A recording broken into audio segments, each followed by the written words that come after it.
வரவேற்கிறது. ஏற்கனவே பணத்தை ஈர்ப்பதற்கான சில டெக்னிக் சொல்லி கொடுத்துருக்கோம். இருந்தாலும் அதையும் தாண்டி இன்னும் கொஞ்சம் சிம்பிளாக இன்னும் கொஞ்சம் பவர்ஃபுல்லான டெக்னிக் சொல்லி கொடுங்க.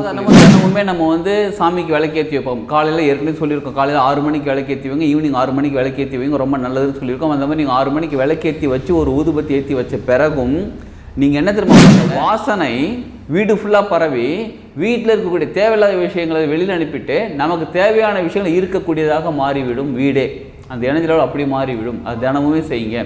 அப்போ காலையில் ஒரு தடவை செய்கிறோம், சரி ஓகே. சாயங்காலம் ஒரு தடவை செய்யணும்னு செஞ்சால் நிச்சயமாக செய்யுங்க. பொருளாதாரத்தை ஈர்ப்பதற்கான இந்த வழிகள் உங்களுக்கு எது சுலபமாக நீங்கள் ஃபீல் பண்ணுறீங்களோ அதை நிச்சயமாக பண்ணுங்கள். இன்னொரு விஷயம், சுலபமாக இருக்கிறத பயன்படுத்துங்க நிச்சயமாக. அதே மாதிரி உங்கள் உள் உணர்வு எது சொல்லுதோ அதை பயன்படுத்துங்க. வாழ்க வளமுடன். Healing hands education healing centre தங்கள் அன்புடன் வரவேற்கிறது. ஏற்கனவே பணத்தை ஈர்ப்பதற்கான சில டெக்னிக் சொல்லி கொடுத்துருக்கோம். இருந்தாலும் அதையும் தாண்டி இன்னும் கொஞ்சம் சிம்பிளாக இன்னும் கொஞ்சம் பவர்ஃபுல்லான டெக்னிக் சொல்லி கொடுங்கன்னு சொல்லியிருக்காங்க. இதற்காக நம்ம மெடிடேஷன் கேட்கும்போது பிரபஞ்சம் நமக்கு கொடுத்த ஒரு சில இன்ஃபர்மேஷன் இப்போ சொல்கிறோம். அதை நல்லா நீங்கள் நோட் பண்ணி வச்சுக்கோங்க. நீங்கள் இப்போ இந்த வீடியோ பார்க்கும்போது கூட எழுதி வச்சுக்கோங்க. எழுதி வச்சுக்கிட்டு நீங்கள் பண்ணுங்கள். நிச்சயமாக உங்களுக்கு அது பலன் கொடுக்கும். அது என்னென்னதை பார்ப்போம் வாங்க. இப்போ சாதாரணமாக தினமுமே நம்ம வந்து சாமிக்கு விளக்கேற்றி வைப்போம். காலையில் ஏற்கனவே சொல்லியிருக்கோம், காலையில் 6 மணிக்கு விளக்கேற்றி வைங்க, ஈவினிங் 6 மணிக்கு விளக்கேற்றி வைங்க, ரொம்ப நல்லதுன்னு சொல்லியிருக்கோம். அந்த மாதிரி நீங்கள் 6 மணிக்கு விளக்கேற்றி வச்சு ஒரு ஊதுபத்தி ஏற்றி வச்ச பிறகும் நீங்கள் என்ன தெரியுமா பண்ணுங்கள், கற்பூரம் இருக்குது பார்த்தீங்களா, ஒரே ஒரு கற்பூரம் 2 கற்பூரம் கூட சின்னதாக போதும். சின்னதாக கற்பூரம் எடுத்து வச்சு அப்படியே சாமிக்கு பூஜை பண்ணுங்கள். நார்மலாக பூஜை பண்ணும்போது நிச்சயமாக கற்பூர தீபாவளி காமித்து விட்டு தான் முடிக்க வேண்டும். சிலர் அதை செய்ய மாட்டேன்றாங்க. ஆனால் நம்ம இப்போ தினமுமே சாமி கும்பிடும் போதே கற்பூரம் வச்சு நம்ம சாமிக்கு காமிச்சிட்டு தீபாரதனை ஏற்றிட்டு, அதாவது அந்த தீபம் காமிக்கிறோம் பார்த்தீங்களா, கற்பூரம் ஏற்றி வச்சு அது கூட ஒரே ஒரு கிராம்பாவது வச்சிடணும், லவங்கம் வைக்கணும். அதாவது அந்த மொட்டோடு வைக்கணுங்க. மொட்டோடு வச்சுட்டு அப்படியே தீபாரதனை காமிக்க வேண்டும். காமிச்சிட்டு அதை வச்ச பிறகு அந்த தீபம், அதாவது இந்த எரிஞ்சிட்ருக்கு பாருங்க கற்பூரம், அது கம்ப்ளீட்டாக முடிஞ்ச பிறகு அதுக்கப்புறமா தான் நம்ம அந்த இடத்துலேருந்தே வெளியில் வரணும். ஏன்னா ஒன்று தான் வைக்கிறோம். அதில் இன்னொரு விஷயம் என்ன தெரியுங்களா, கிராம்பு ஏன் வைக்கணும்னு கேட்குறீங்களா, கிராம்பு வந்து பொருளாதாரத்தை ஈர்க்கக்கூடிய சக்தி கொண்டது. இப்போ அந்த வாசனை வீடு ஃபுல்லாக பரவி வீட்டில் இருக்கக்கூடிய தேவையில்லாத விஷயங்களை வெளியில் அனுப்பிட்டு நமக்கு தேவையான விஷயங்களை ஈர்க்கக்கூடியதாக மாறிவிடும். வீடே அந்த எனர்ஜி லெவல் அப்படி மாறிவிடும். அது தினமுமே செய்யுங்க. அப்போ காலையில் ஒரு தடவை செய்கிறோம், சரி ஓகே. சாயங்காலம் ஒரு தடவை செய்யணும்னு செஞ்சால் நிச்சயமாக செய்யுங்க, ரொம்ப நல்லது. இல்லைங்க சாயங்காலம் 6 மணிக்கு விளக்கே ஏற்ற முடியல, பரவாயில்ல, அட்லீஸ்ட் ஒரு நாளைக்கு ஒரு வேலையாவது செஞ்சுருங்க. அப்போ செய்யும்போது வீட்டில் இருக்கக்கூடிய சூழ்நிலைகள் மாறும், எனர்ஜி லெவல் மாறும், ஃப்ரீக்குவன்சி மாறும், வைப்ரேஷன் மாறும், கடன் பிரச்சனை சரியாகும், எல்லாமே சரியாகிட்டு பொருளாதாரம் ஈர்க்கக்கூடிய தன்மை மாறிவிடும். சரி, இதில் இன்னொரு விஷயம் என்ன தெரியுங்களா, வாரத்தில் ஒரு நாள், முக்கியமாக வெள்ளிக்கிழமை எடுத்துக்கோங்க. வெள்ளிக்கிழமை அன்னைக்கு சாதாரண கற்பூரம் வைக்கிறோம், இல்லை பூங்கற்பூரம் வைக்கிறோம். அப்படி இல்லாமல் ஒரு நாள் மட்டும் பச்சை கற்பூரம் ஏற்றுங்க. பச்சை கற்பூரம் ஒரு சின்ன பீஸ் எடுத்துக்கோங்க. அது மேலே அதே மாதிரி இந்த கிராம்பு இருக்குது பார்த்தீங்கன்னா அந்த மொட்டோடு வச்சுக்கோங்க. வச்சுட்டு அதை ஏற்றி அதை காமிங்க. இதோட தன்மை ரொம்ப ரொம்ப சிறப்பாக இருக்கும். மகாலட்சுமி தன்மை ஈர்க்கக்கூடியது மட்டும் இல்லைங்க, தேவையில்லாத எனர்ஜி அனுப்பிட்டு மகாலட்சுமி தன்மை ஈர்க்கக்கூடியதாக இருக்கும். அவ்வளோ பவர்ஃபுல்லானது பச்சை கற்பூரம். இப்போ ஏற்கனவே நம்ம டிஃப்யூசரில் வந்து நம்ம யூஸ் பண்ணிகிட்ருக்கோம், பச்சை கற்பூரம் யூஸ் பண்ணிக்கிட்டு இருக்கோம். ஓகே, நான் வந்து விளக்கு அந்த டிஃப்யூசரை உங்களுக்கு காமிச்சேன், ஏற்கனவே பார்த்துருக்கீங்க பார்த்தீங்களா. அதில் விளக்கேற்றி வச்சு மேலே டிஃப்யூசரில் நான் பச்சை கற்பூரம் போட்டு வச்சுருக்கேன், இல்லை எலக்ட்ரானிக் டிஃப்யூசரில் போட்டு வச்சுருக்கேன். அது பரவாயில்ல. இப்போயும் நான் வந்து வெள்ளிக்கிழமை காட்டணுமா? எஸ், வெள்ளிக்கிழமை சாமிக்கு காட்டுங்க. இது நம்ம டிஃப்யூசர் ஏற்றி வைக்கிறது வந்து நம்ம வீடு நல்லா வாசனையாக இருக்கிறது. இது கடவுளுக்கு சாமிக்காக காட்டும் போது இன்னும் எனர்ஜிகள் அதிகமாக மாறும். அதனால் இதை பண்ணுங்கள். சரிங்களா? அடுத்தது நம்ம பணம் போட்டு வைக்கிறோம் பார்த்தீங்களா. நம்ம எங்கெங்கே பணத்தெல்லாம் போட்டு வைக்கிறோம், பணம் போட்டு வைக்கிறதுக்கு பெட்டிலாம் இல்லைங்க ஒரு இடமும். இந்த பேங்க்கில் இருக்குது, ஏடிஎம்மில் இருக்குது. இப்போ ஆல்வேஸ் ஜிபே, ஆன்லைன் ட்ரான்ஸ்ஃபர், இதில் எங்கே நாங்கள் கேஷ் வச்சுக்கிறது கேட்குறீங்களா. நிச்சயமாக எல்லார் வீட்லேயும் ஒரு சின்னதாக பணப்பெட்டி வாங்கி வைக்கிறோம். அந்த பணப்பெட்டி மரத்தில் தான் இருக்கணும். அதுவும் தேக்கு மரமாக இருந்தால் ரொம்ப ரொம்ப சிறப்பு. சப்போஸ் உங்களுக்கு தேக்கு மரப்பெட்டி வேணும் அப்படின்னா நீங்கள் வீடியோவில் இருக்கக்கூடிய கான்டாக்ட் நம்பர் கால் பண்ணுங்கள். தேக்கு மரப்பெட்டி கிட்டத்தட்ட 5000 6000 ரூபாய்க்கு மேலே வரும். இருந்தாலும் அந்த பெட்டி வச்சுருக்கும்போது அதுக்குன்னு தனியாக ஒரு அமைப்பெல்லாம் இருக்குங்க. சாதாரணமாக கடையில் போய்ட்டு ஒரு தேக்கு மரப்பெட்டின்னு சொல்லி வாங்கிச்சோம்னா இவ்வளோ பெரிய பாக்ஸ் அந்த மாதிரிலாம் கிடையாது. இதுக்குன்னு ஒரு சைஸ் அளவுலாம் இருக்குது, சைஸ் இருக்குது. அதுக்குள்ளே என்ன கலர் துணி வைக்கணும் இருக்குது, அதில் கண்ணாடி வைக்கிறது, இந்த மாதிரி நிறைய விஷயங்கள் இருக்குது அந்த பெட்டியில். அந்த மாதிரி பெட்டி உங்ககிட்ட ஏற்கனவே இருந்தால் ரொம்ப சிறப்பு. இல்லைங்க என்கிட்ட சாதாரணமாக பணப்பெட்டி இருக்குது, ஒரு தேக்கு மரப்பெட்டி இருக்குன்னா ஓகே, நான் பிளாஸ்டிக் டப்பாலாம் போட்டிருக்கேன், எவர் சில்வர் டப்பாவில் போட்டிருக்கேன். நான் இது வெள்ளியிலேயே ஒரு பாக்ஸ் செஞ்சு சில்வர் வெள்ளியிலேயே பாக்ஸ் செஞ்சு அதில் தான் பணம் பெட்டி வச்சுருக்கேன், பரவாயில்ல, இதெல்லாம் ஓகே. ஆனால் தேக்கு மர பெட்டிக்கு ஆக்கர்ஷண சக்தி ரொம்ப அதிகம் முடிஞ்சா. சரிங்களா? இப்போ அந்த பணப்பெட்டியில் என்னெல்லாம் வைக்கணும்னு கேட்குறீங்களா? அந்த பணப்பெட்டிக்குள்ளே ஒரு காட்டன் துணி, சிகப்பு கலர் காட்டன் துணி எடுத்துக்கோங்க, நல்லா கொஞ்சம் சதுரமாக இருக்கட்டும். அந்த காட்டன் துணியில் வில்வ இலை, மறிக்கொழுந்து, பச்சை கற்பூரம், ஏலக்காய், இதை 4த்தையும் ஒன்றா போட்டுருங்க. போட்டுட்டு அப்படியே ஓப்பன் பண்ணி வச்சுருந்தாலும் பரவாயில்ல, முடியலன்னா அதை ஒரு முடிச்சு போட்டு வச்சுருங்க. ரொம்ப டைட்டாக அப்படி இருக்கலாம் வேணாம், லைட்டாக ஒரு முடிச்சு போட்டு வச்சுருங்க. முடிச்சு போட்டு அந்த பணப்பெட்டிக்குள்ளேயே இருக்கட்டும். இது 4 பொருட்களுமே உடனேலாம் கெட்டு போகாது, அட்லீஸ்ட் 1 மாதத்துக்காவது வரும். ஆனால் மாதத்துக்கு ஒரு தடவை நீங்கள் மாற்றிடுங்க. இதில் இருக்க எல்லா பொருட்களுமே வில்வ இலை தெய்வீக இலைன்னு தெரியும், பச்சை கற்பூரம் ரொம்ப சூப்பரான விஷயம் தெரியும், மறிக்கொழுந்து அருமையான வாசனை ஈர்க்கக்கூடியது தெரியும், ஈர்ப்பு சக்தி அதிகமாக இருக்கக்கூடியது தெரியும், ஏலக்காக செம லெவல் வேறு தன்மை. அது எல்லாமே வாசனை பொருட்கள் மட்டும் இல்லாமல் ஆக்கர்ஷண சக்தி கொண்ட பொருட்கள். இப்போ நீங்கள் அதில் என்ன பணம் போட்டு வைக்கிறீங்களோ அந்த பணம் ஈர்க்கப்படும். அதனால் ஒரு ஃப்ரெஷ்ஷான ஒரு 500 ரூபா நோட்டாக இருந்தால் எடுத்து எப்போயுமே அந்த பணப்பெட்டியில் இருக்க மாதிரி வச்சுக்கோங்க. ஒரு கட்டு இருந்தால் கூட பரவாயில்ல, ஒரு 500 ரூபா கட்டு இருந்தால் கூட பரவாயில்ல. அந்தளவுக்குலாம் எங்கள் வசதி இருக்குன்னு கேட்டிங்கன்னா ஒரு 500 ரூபா 2 500 ரூபாவது போட்டு வைங்க. எப்போயுமே பணப்பெட்டிக்குள்ளே பணம் இருக்கணும். இங்கே என்ன இருக்கோ அது அட்ராக்ட் ஆகிட்டே இருக்கும், ஈர்க்கப்படும். ஸோ அதனால் அந்த பணம் எப்போயுமே இருக்கட்டும். சரிங்களா? சரி, அடுத்தது மகாலட்சுமி அம்மா ஃபோட்டோ இருந்ததுன்னா வீட்டில் இருக்காங்க அப்படின்னா அவங்களுக்கு மாலை போடுங்க. என்ன மாலைன்னு கேட்குறீங்களா? ஏலக்காய் மாலை போடுங்க. ஏலக்காவை எடுத்துக்கோங்க, கோத்துருங்க, ஊசி வச்சு கோத்துருங்க. கோத்து சின்னதாக மாலை இருந்தாலும் பரவாயில்ல, எடுத்து போடுங்க. எங்கள் வீட்டில் மகாலட்சுமி ஃபோட்டோலாம் இல்லையேன்னு பரவாயில்ல, ஏலக்காய் கொஞ்சமாக மாலை மாதிரி கோத்து உங்கள் வீட்டில் என்ன சாமி இருக்காங்களோ அவங்களுக்கு போடுங்க. ஏலக்காய் கொஞ்சம் காஸ்ட்லி, பரவாயில்ல, இருக்கட்டும். இது கடவுளுக்கு கொடுக்குறோம், நல்லா யோசிச்சு பாருங்கள். நமக்காக நம்ம செஞ்சுக்கிறோம், நமக்காக நம்ம ஒரு சில செலவுகள் செய்கிறோம். இது செலவுன்னு சொல்ல முடியாது, இன்வெஸ்ட்மெண்ட். ஏலக்காய் வாங்கி நீங்கள் மாலை கோத்து போகிறது ரொம்ப நல்லது. யாருக்கு? நமக்கு. சரிங்களா? அது போட்டு வைங்க. அடுத்தது ரொம்ப முக்கியமான விஷயம் கவனிச்சுக்கோங்க. 1 கிராம் இல்லை 2 கிராமில் சில்வர் காயின் கிடைக்கும். நகை கடையில் போய்ட்டு 1 கிராம் இல்லை 2 கிராம் சில்வர் காயின் வாங்கிக்கோங்க. அந்த சில்வர் காயினை வச்சுக்கிட்டு இப்போ எனக்கு பொருளாதாரம் வந்து சேர்ந்து கொண்டு இருக்கிறது. ஒரு மந்திரம் சொல்லித்தரேன், அப்புறமா சுவிட்ச் போர்டு ஒன்று சொல்லித்தரேன், அதையும் சேர்த்துக்கோங்க. இது எனக்கு பொருளாதாரம் கிடைத்து கொண்டு இருக்கிறதுன்னு சொல்லிவிட்டு நீங்கள் வந்து என்ன பண்ணுறீங்கன்னா, அந்த வெள்ளி காயின் வந்து லெஃப்ட் கையில் வச்சுக்கோங்க. லெஃப்ட் உள்ளங்கையில் வச்சுட்டு ரைட்டு உள்ளங்கை மேலே இப்படி மூடிக்கிட்டு நான் சொல்லித்தர மந்திரத்தை அப்படியே நீங்கள் மனசால சொல்லிக்கிட்டே இருங்க. அது கூட சேர்ந்து சொல்லி முடித்த பிறகு எனக்கு பொருளாதாரம், தேவையான பொருளாதாரம் எனக்கு கிடைத்து கொண்டே இருக்கிறது அப்படின்னு மனசார சொல்லிக்கிட்டே. எத்தனை தடவைன்னு கேட்குறீங்களா? ஒரு 108 தடவை. ஆனால் கவுண்ட் பண்ணாமல் சொல்லணும். அது எப்படி 108 தடவை கவுண்ட் பண்ணாமல் சொல்லணும்? நீங்கள் உங்கள்கிட்ட சொல்லுங்கள், நான் 108 தடவை கவுண்ட் பண்ணாமல் சொல்லணும். சொல்லி முடிச்ச பிறகு அமைதியாகிடுன்னு சொல்லுங்கள். பூஜை ரூமில் உட்காந்துக்கிட்டு அது எப்போ வாங்கணும்? அந்த வெள்ளிக்காய் முக்கியமாக கவனிச்சுக்கோங்க. அந்த வெள்ளிக்காயின் சுக்கிரன் கிழமை அன்றைக்கி, வெள்ளிக்கிழமை அன்றைக்கி சுக்கிரவாரில் மத்தியானம் 1 to 2 போய் வாங்கிட்டு வந்துடுங்க. சரிங்களா?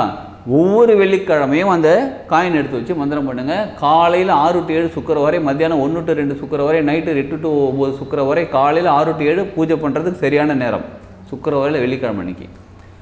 இதை பற்றி நீங்கள் இன்னும் நிறைய டீட்டெயில் தெரிஞ்சுக்கணும். எப்போவுமே எந்தெந்த ஹோரை நடக்கு, என்ன ஹோரையில் என்ன கிரகத்தை நடக்கும்போது, என்ன சுவாசம் இருக்கும்போது, என்ன சரம் இருக்கும்போது, என்ன விஷயம் தெரிஞ்சுக்கணும், என்ன செய்யணுன்றதை தெரிஞ்சுக்கிறதுக்கு நீங்கள் அதுக்கான கிளாஸ் இருக்குது. டிஸ்கிரிப்ஷனில் ஒரு கான்டாக்ட் நம்பர் கான்டாக்ட் பண்ணுங்கள்.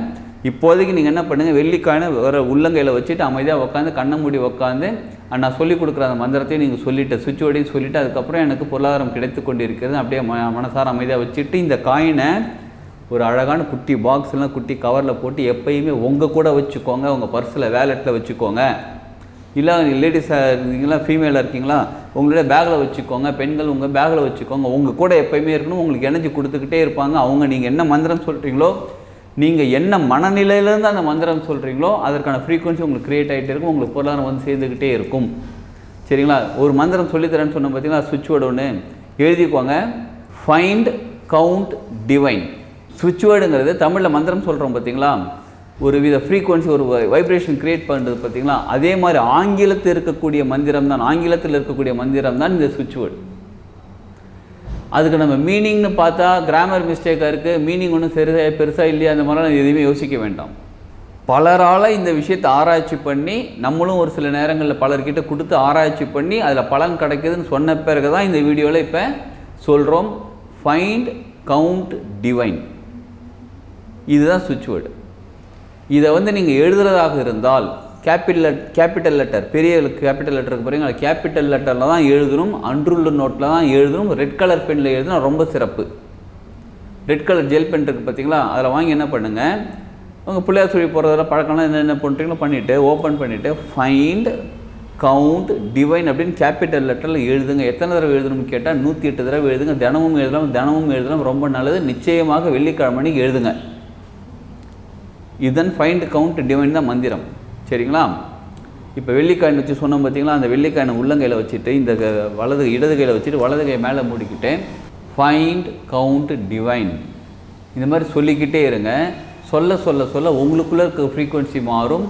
அந்த ஃப்ரீக்குவென்சி அந்த வெள்ளிக்காயினில் போய் சேரும். அந்த வெள்ளிக்காயின் எப்பயுமே உங்கள் கூட இருக்கும்போது உங்களுக்கு ஒரு விதமான வைப்ரேஷன் கிடச்சிக்கிட்டே இருக்கும். சரி, இது தினமும் சொல்லலாமா? காயின் வச்சு சொல்கிறது வெள்ளிக்கிழமை நிச்சயமாக செஞ்சாகணும். சாதாரணமாக நீங்கள் இப்போ நீங்கள் என்ன பண்ணுறீங்க, காலையில் ஏந்திரிச்சு ஃபைண்ட் கவுண்ட் டிவைன் சொல்லாமல் சொல்லுங்கள். உங்களுக்கு எப்போயாவது ஒரு பொருளாதாரம் வர வேண்டியது இருக்குது, யாரோ ஒருத்தவங்க கொடுக்க வேண்டியது இருக்குது, நீங்கள் கடன் கொடுத்துருக்கீங்க, திரும்பி உங்களுக்கு கொடுக்குறேன்னு சொல்லியிருக்காங்க. பட் ஆனால் கொடுக்குறேன், ஆனால் அப்புறமா கொடுக்குறேன், நாளைக்கு கொடுக்குறேன், முந்தானத்து கொடுக்குறேன், இல்லை நாளைக்கு மறுநாள் கொடுக்குறேன், ஏதோ ஒன்று கதை சொல்லிக்கிட்டே இருக்காங்க அப்படின்னு வச்சுக்கோங்களேன். ஃபைண்ட் கவுண்ட் டிவைன் இதை சொல்லிக்கிட்டே இருங்க. உங்களுக்கு ஒரு நாள் வந்து கொடுக்குறேன்னு சொல்லுவாங்க, அன்றைக்கி கொடுத்துருவாங்க. உங்களுக்கு வர வேண்டிய பொருளாதாரம் வந்து சேரும். சயின்ஸ் ஆஃப் சுவிட்ச் வேர்டு அப்படின்னு நீங்கள் வந்து ஆராய்ச்சியெல்லாம் பண்ண வேண்டாம். நம்பிக்கையோட செஞ்சால் நடக்குமான்னு கேட்டால் நிச்சயமாக நடக்கும். நம்ம எந்த அளவுக்கு நம்ம நம்பிக்கையோடு இருக்கோமோ அந்த அளவுக்கு நடக்கும். இதில் இன்னும் ரொம்ப முக்கியமான விஷயம், எப்பயுமே நல்ல எண்ணங்களாக இருக்கட்டும். சிலர் சொல்லுவாங்க பாசிட்டிவ் தாட், நெகட்டிவ் தாட் நமக்கு நல்லது கிடையாது, பாசிட்டிவ் தாட் நமக்கு நல்லது அப்படிம்பாங்க. பாசிட்டிவ் தாட்டை விட சிறந்த ஒரு தாட் இருக்குது. அதாவது நேர்மறை சக்தின்னு சொல்லுவாங்க. நேர்மறை எண்ணங்களை தாண்டி ஒரு சிறந்த ஒரு எண்ணங்கள் இருக்குன்னு கேட்டால் சரியான எண்ணங்கள். So right thought. இப்போ ஒரு உதாரணம் சொல்லிடுறாங்க. பாசிட்டிவ் தாட்டுக்கும் ரைட் தாட்டுக்கும் உள்ள டிஃப்ரெண்ட் என்னன்னு சொல்லிடுறேன். இப்போ ஒரு ரூம் இருக்குது, அந்த ரூமில் வந்து ஒரு எலி செத்து போயிடுச்சு. சரிங்களா? அப்போ எலி வந்து ஒரு மாதிரி ஸ்மெல் வந்துக்கிட்டே இருக்குது. ஒரு ஊதுபத்தி ஏற்றி வைக்கிறீங்க, கொஞ்சம் நேரம் அந்த ஃப்ராக்ரன்ஸ் நல்லா இருக்குது, ஓகே கொஞ்சம் நேரம் கழிச்சு ஊதுபத்தி ஸ்மெல் தீர்ந்துடுச்சு, முடிஞ்சிடுச்சு. இப்போ எலி நாத்தம் அடிக்குது, இன்னும் கொஞ்சம் அதிகமாக இருக்குது. மறுபடியும் ஒரு ஊதுபத்திக்கு பதில் 2 ஊதுபத்தி 4 ஊதுபத்தி இந்த மாதிரி ஏற்றி வைக்க என்ன ஆகும் அப்படின்னு கேட்டால் அந்த நாத்தம் அதிகமாகிட்டே இருக்கும், ஸ்மெல்லும் வரும். உங்களால் எவ்வளோ நாள் தான் அது வச்சுருக்க முடியும்னு கேட்டால் முடியாது.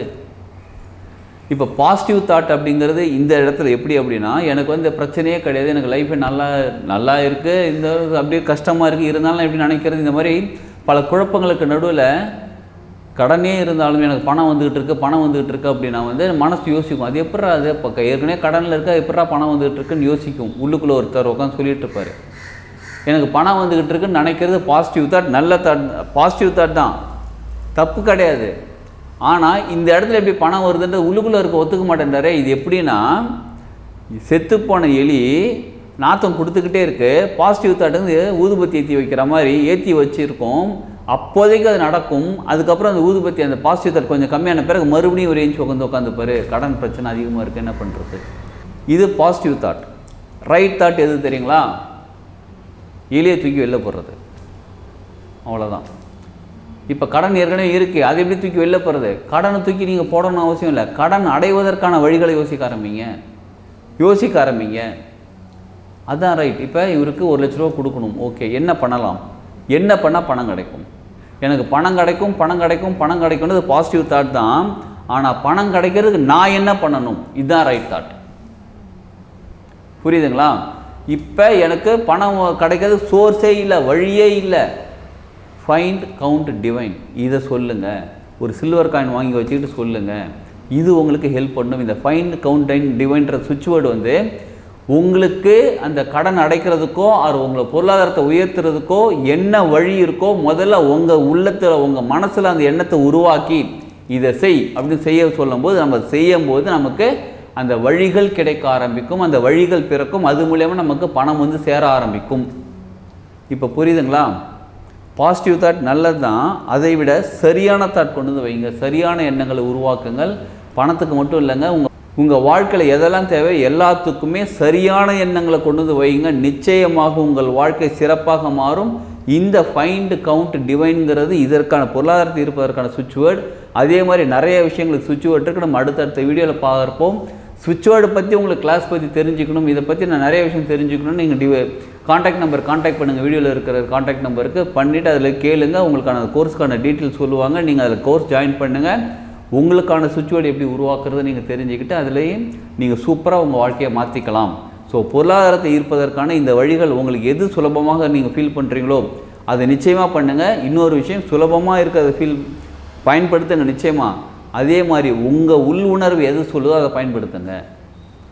இப்போ சுவிட்ச் வேர்டு ஈஸியாக இருக்குது, ஓகே பண்ணலாம், ஓகே தினமும் பண்ணுறேன். ஆனால் உள்ளுக்குள்ளேருந்து ஒருத்தர் சொல்லுவார், வெள்ளிக்கிழமை ஏஞ்சி காலையில் உட்காந்து சுக்கிர ஓரையில் தியானம் பண்ணு, வெள்ளிக்கிழமை அந்த விளக்கேற்றி வை, ஊதுபத்தி காமி, பச்சை கற்பூரம் போட்டு காமின்னு உள்ளுக்குள்ளேன்னு சொல்லுவார் பாருங்கள். அடப்பாப்பா பச்சை கற்பூரம் வாங்கிக்கிட்டு அதெல்லாம் இது ஈஸியாக இருக்குது, உட்காந்து இடத்துல செய்கிறான், இது ஈஸியாக இருக்குது, இது நிச்சயமாக வேலை நடக்கும். ஆனால் உள்ளுக்குள்ளேருந்து உங்களுக்கு சொல்கிறவர் உங்கள் ஃப்ரீக்குவன்சிக்கு என்ன வேணுமோ அதுக்கு தகுந்த மாதிரி உள்ளுக்குள்ளேருந்து சொல்லுவார், இதை செய் இது கிடைக்கும்னு. அதை செய்யுங்க, நிச்சயமாக உங்கள் வாழ்க்கை முன்னேறும். இதை நல்லா ஃபாலோ பண்ணிக்கோங்க. உங்கள் இதில் சொல்லிக் கொடுத்த விஷயங்கள் ஒன்றுமே நீங்கள் உணர்ந்து பார்த்து செய்யுங்க, நிச்சயமாக உங்கள் வாழ்க்கை முன்னேறும். வாழ்க வளமுடன்.